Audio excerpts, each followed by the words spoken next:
Знаете, бывает, когда гаснет свет вот на сцене, да, а потом свет включается, и декорации абсолютно уже все новые.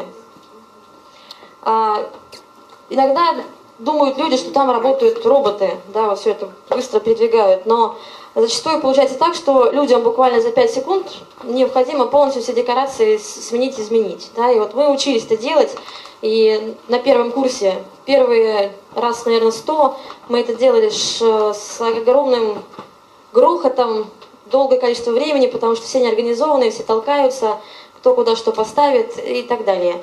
Когда люди не могут долго организоваться, обычно это происходит в течение 50 минут, да, то есть вот взять, бросить все свои дела, сесть и начать взаимодействовать друг с другом.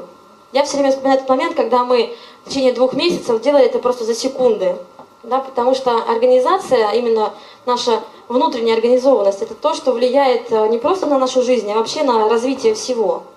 И зачастую многие такие моменты, они оттягивают процессы развития бизнеса. Вот сейчас вот я опять разговариваю, а Ольга Кондрашова разговаривает с Виктором. Это очень классно.